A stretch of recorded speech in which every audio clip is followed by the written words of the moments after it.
Hey, I'm Derek Alexander, and this is Stop Skeletons and Fighting, and the other day, I was at a retro game shop and I found this beauty for $5. This is an Xbox 360 HD DVD drive, and it sent me down a rabbit hole like you wouldn't believe. First, to find actual HD DVDs. Remember these, everyone? They look like Blu-rays, but with a distinct crimson hue. Thanks to everyone who tweeted me back, by the way. Appreciate the help. But then also, to understand why this thing came to be. And it turns out, it was a lot. This weird, official Microsoft-released HD DVD drive took me on a journey through not just the format war between HD DVD and Blu-ray, but to the struggle for the living room, and finally onto full-on conspiracy.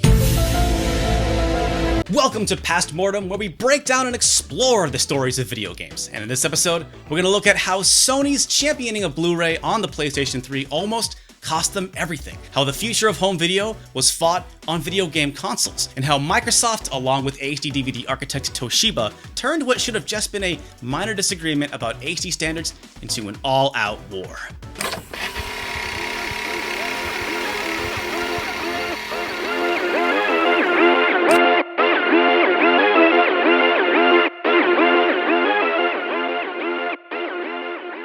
Before we jump in the deep end, let's talk a little bit about the tech behind home video. DVD was the official successor to VHS, and movies are written onto DVD discs using red lasers. The next generation of home video, HD video, was made possible thanks to upgrading those red lasers to blue lasers. Similar to how a blue flame is hotter than a red flame, a blue laser is able to write 2 to 4 times more data than a red one because it contains more energy. That's why Blu-ray is called Blu-ray, by the way. It's because it's written on the disc with blue lasers.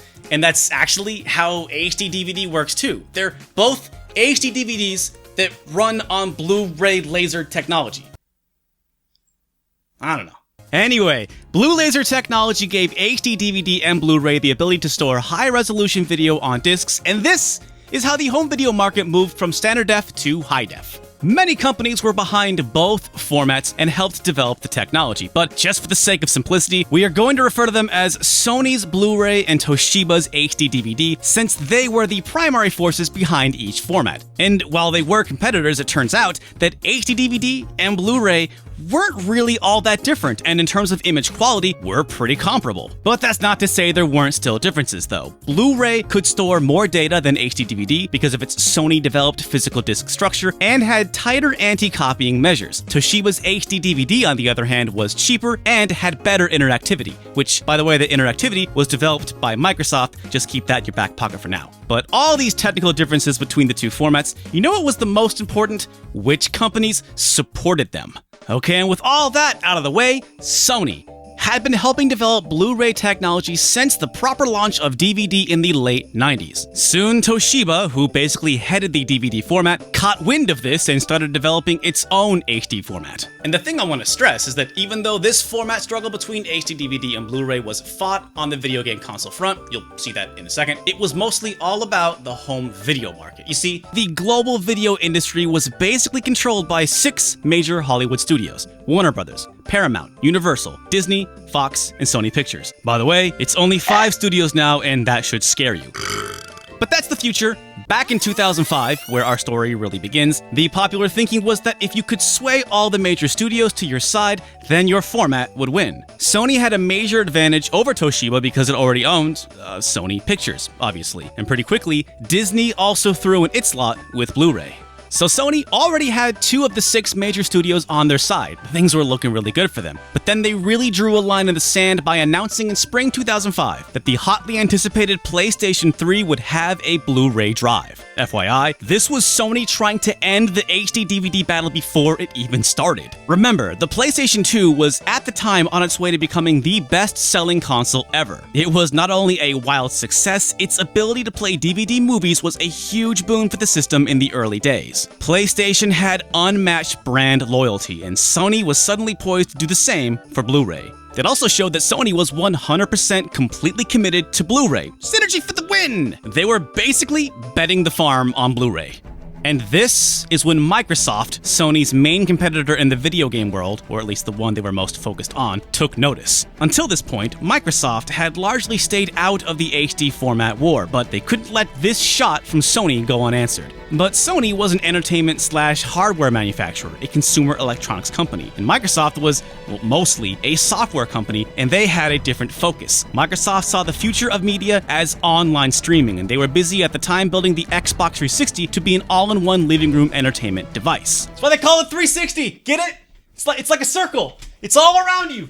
You can't escape it! I'm dizzy! So since Microsoft already dominated the workplace, they saw their game consoles as one of their entry points to owning the home as well. So they started publicly and privately fighting the Blu-ray format. Blu-ray's stringent anti-piracy, which Sony implemented in order to get Fox on board, in particular became a public-facing issue for Microsoft. They wanted their users to be able to buy a movie, rip it to their computer, and then stream it to their Xbox 360, which is pretty tough to do when everything's DRM'd. This is reportedly what Bill Gates screamed at Sony CEO Howard Stringer at a closed-door meeting in mid-2005, which is kind of hilarious considering Gates' history with digital rights management. Even Stringer reportedly thought that there might have been more to this story. Regardless, by fall 2005, HD DVD had a lot of catching up to do. Toshiba had only been able to bring Universal to its side and didn't really have any significant industry partners. Blu-ray, on the other hand, had already exclusively signed on 3 of the major movie studios, with deals with Paramount and WB already in the works, and most of the consumer electronics industry on its side. Blu-ray was basically locked in. This war was over before it even started. And actually, Toshiba was ready to come to the table, but they had a secret weapon. With Microsoft backing them behind closed doors, they came to Sony with an offer. Let's merge HD DVD and Blu-ray with everything on the table for compromise, which Sony flat out refused. And of course they did. But then why did Toshiba, and by proxy, Microsoft, even waste Sony's time with attempts of compromise? Because this was a diversion, a gigantic troll, dredging up painful memories for Sony. After the decades-spanning Sony Betamax and JVC VHS war of the 70s and 80s, which you might have heard of, but maybe forgot that it involved Sony like I did, there actually was a DVD war in the mid-90s. Now, you might not have heard of any DVD drama because it actually never got off the ground. The players are familiar. Sony sponsored a special version of DVD, and Toshiba countered with their own. It was about to become another knockdown, drag-out war, but no one wanted a repeat of the long, painful Betamax VHS battle, so big industry players intervened. Eventually, Sony and Toshiba agreed to combine their 2 formats with the new DVD disc that came out in 1996, borrowing bits of technology from each. But for Sony, there was one problem. Because of the compromises, they weren't able to get the lion's share of the royalties. Because essentially, that's what physical format wars are all about. Royalties on every player and every disc sold. It's a really good racket,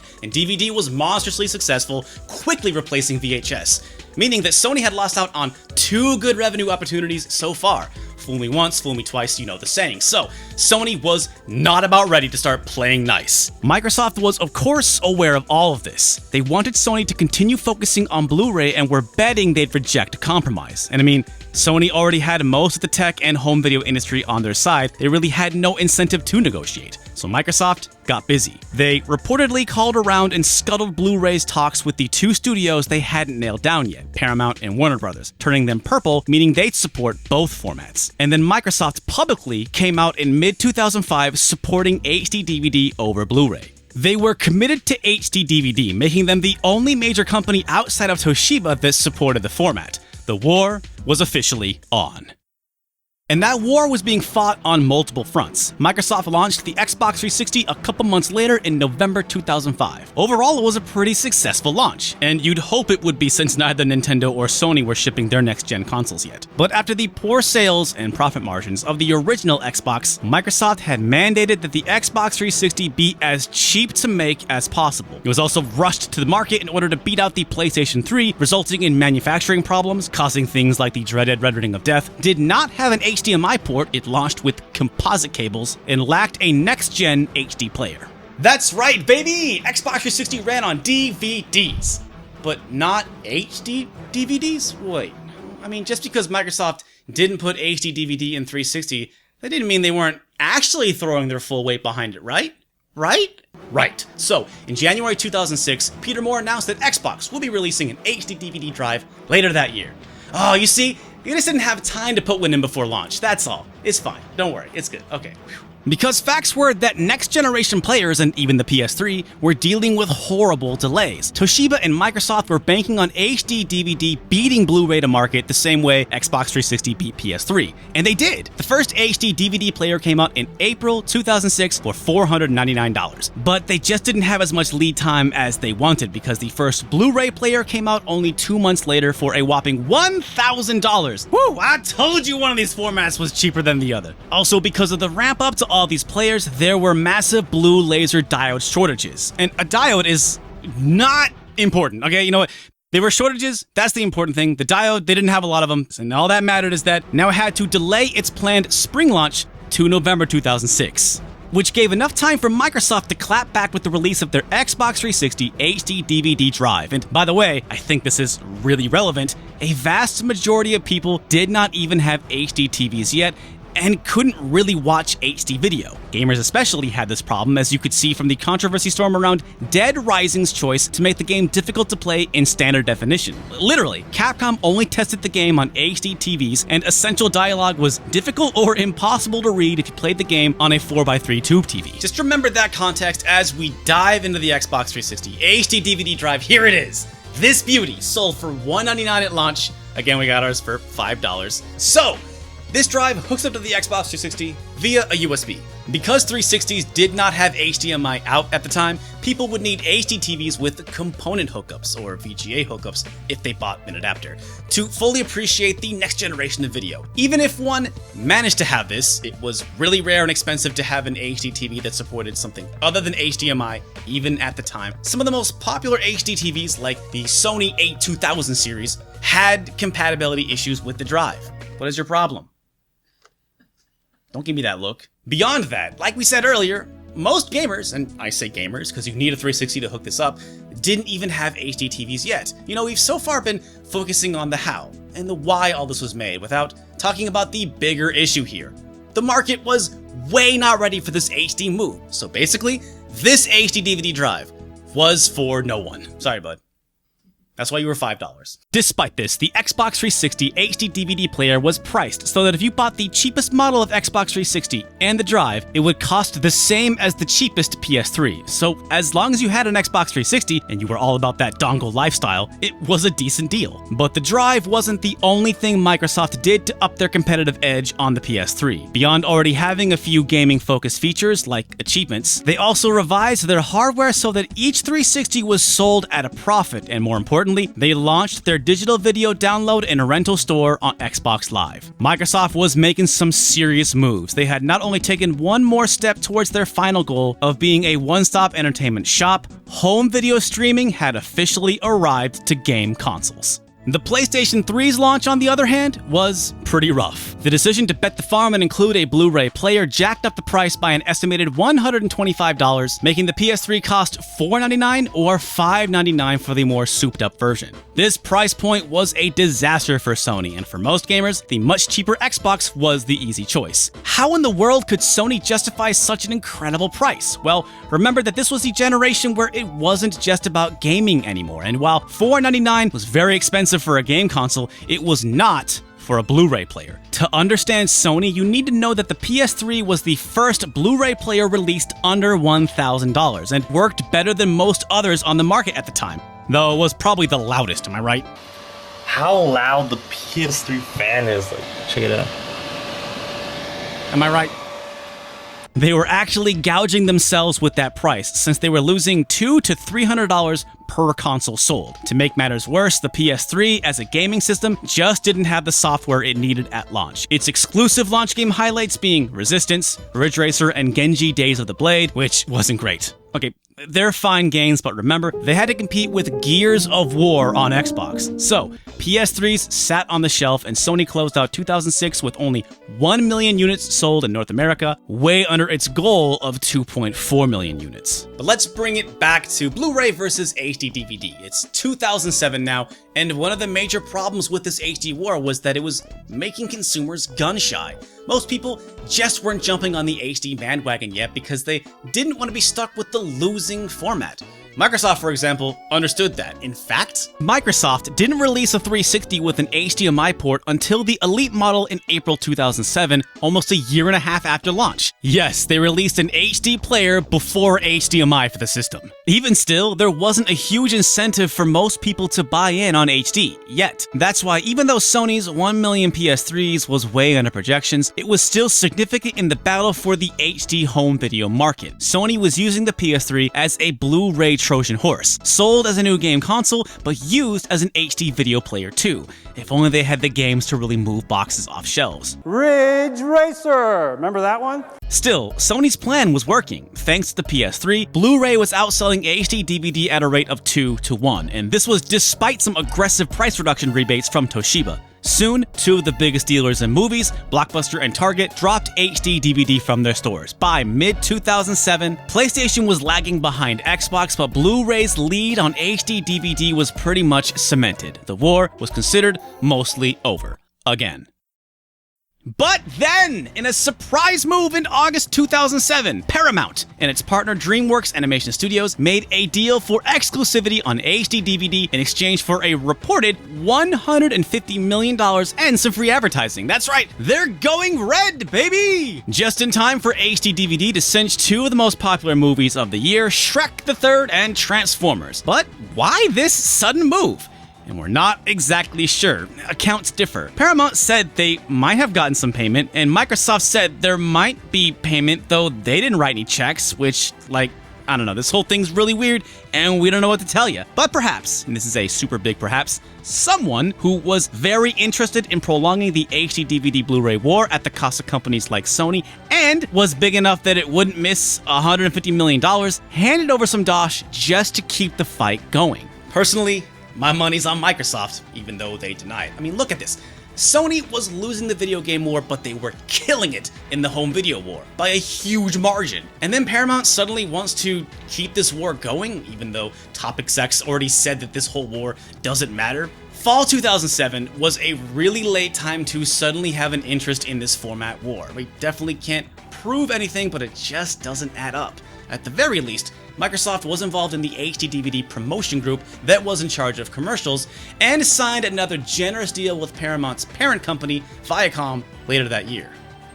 Whatever the case, this seemed poised to prolong the HD DVD battle for another year at least. It also made Warner Brothers, who was responsible for a majority of the physical video market at the time, the only purple studio standing. As the year closed out, the PS3 had sold 3.25 million units total. Overall, though it had been shaken by the Paramount deal, Blu-ray maintained its edge over HD DVD. Sony was making strides in the home video market, though at a high cost to their former dominance in the video game market. But then, in January 2008, right before the opening of the Consumer Electronics Show, right when it would have had the maximum impact and would have given HD DVD the least amount of wiggle room, Warner Brothers surprised announced that it was dropping HD DVD in favor of Blu-ray. To borrow the lingua franca of the time, Warner Brothers basically spawn camped on HD DVD and then teabagged them while they were down. Is that too much? I was playing a lot of Halo at the time. It seemed like an appropriate way to put that.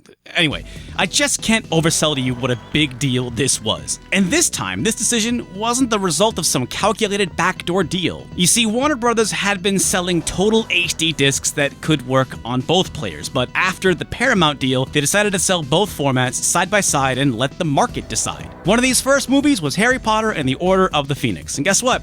The Blu-ray version sold better, and that was that. By choosing sides, Warner Brothers gave Blu-ray control of 75% of the home video market. Toshiba claimed HD DVD wasn't dead, but it also canceled its big HD DVD press conference later that day at the Consumer Electronics Show. They then, in a desperate move, slashed the prices of HD DVD players by 50%, but it wasn't enough. Pretty soon, two more big players in the home video business, Walmart and Netflix, dropped HD DVD, and Toshiba finally gave in. In mid-February 2008, Toshiba announced they would no longer make HD DVD players. After that, the rest of the supporters fell like dominoes. Universal and Paramount went all in on Blu-ray, and Microsoft begrudgingly discontinued Xbox HD DVD drives a few days later. After only 1 year and 10 months of official battle, Blu-ray ended up outselling HD DVD by a factor of 4-1, with 81% of all Blu-ray players being PlayStation 3s. Xbox 360 HD DVD drive, by the way, accounted for only 30% of HD DVD players on the market.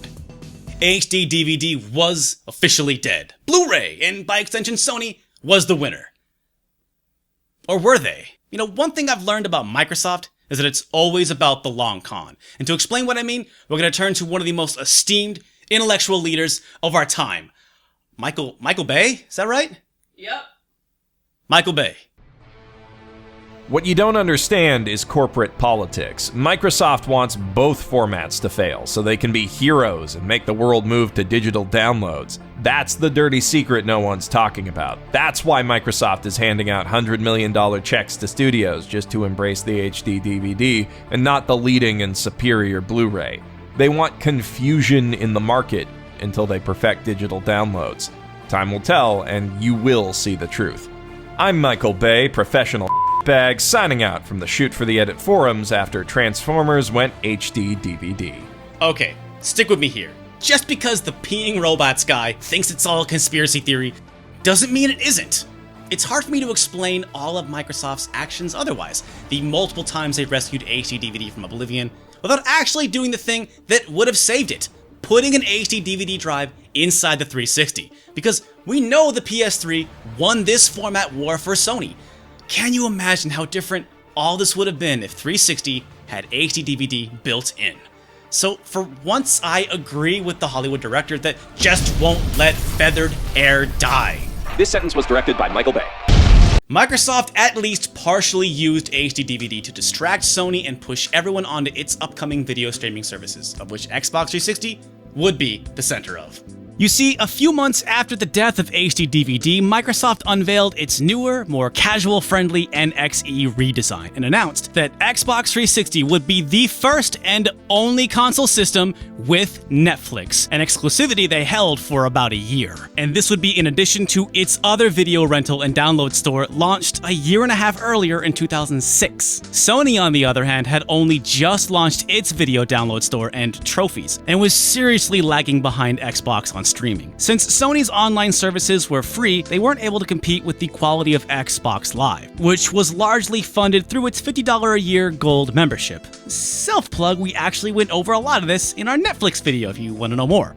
Sony was so focused on cornering the physical market and its delicious royalties that they weren't able to see that the future of entertainment was going to be online streaming. Or they were so invested in finally getting a piece of that physical media market that they weren't able to course correct to streaming fast enough. I get it. Losing to Betamax and DVD was just too painful for them and they couldn't see straight. Microsoft knew this and exploited it. It's hard to break down exactly how much money Sony made off of Blu-ray. How the royalties for Blu-ray are split between all the founding companies has never been disclosed, but by 2014, Sony admitted that it no longer thinks it would be able to make back its investment on Blu-ray. That includes R&D, marketing, persuading industry and studio players onto their side, and hardware. The PS3 itself would go on to overtake the 360 in global sales, but it lost Sony billions. And Blu-ray still isn't the dominant force in physical home video market. No, that crown still belongs to DVD. Right now, go to Best Buy, go to Walmart, you will still see more DVDs than Blu-rays. In 2019, imagine 10 years ago, still seeing more VHS tapes than DVDs. When Blu-ray and HD DVD launched in 2006, YouTube was already a sensation. Remember to comment and rate 5 stars, y'all! And it was already apparent that the physical market was on its way out. Today, the home video market is bigger than it's ever been, and digital absolutely dominates it. The fact of the matter is that Sony was so focused on not being Betamax or the loser on DVDs again that they failed to see that the cheapest, most convenient solution had once again beaten them. Only this time, it was all online. As for everyone else, Toshiba was actually fine after pulling out of the HD market. It turns out, finished electronic goods, like HD DVD players and TVs, accounted for less than 10% of their bottom line anyway. Microsoft would continue to largely dominate the PS3 for most of the generation, though by the end, cracks were beginning to show. I wonder if ports like the 4-disc Wolfenstein on Xbox 360 made them regret sticking with a DVD drive. Their ultimate goal to have the Xbox brand as the streaming entertainment center of the living room might have worked if they hadn't so thoroughly bungled the announcement of Xbox One. And Sony was ready to jump on that and dominated this generation of consoles with the PlayStation 4. I mean, it's kind of ironic that Microsoft probably pays Sony a royalty for every Xbox One sold because of the Blu-ray drive. But now, we're actually gearing up for a new entertainment war, and Sony and Microsoft have joined forces, at least for now, for the transition to streaming video games, all in the service of making sure Google and others don't beat them at their own game. War never changes. Big shout out to Jeff from Mother's Basement for being our Michael Bay in this video. Links to his channel in the description below. And hey, this video, this channel, why don't you like, comment, subscribe, all that stuff. If you want to watch videos early, if you want to be part of the podcast or the exclusive Discord, that's all attached to our Patreon. Every single one of these awesome people right here not only supports the show, but they get access to all that stuff, and you can join their ranks too. So go click on that link, give what you can. But hey, artists, keep watching, man. I gotta get going because we got more videos we're making right now. We never stop it. So thanks so much for watching, and we'll see you again real soon. Rate us 5 stars! Give us 5 stars. Follow me on MySpace.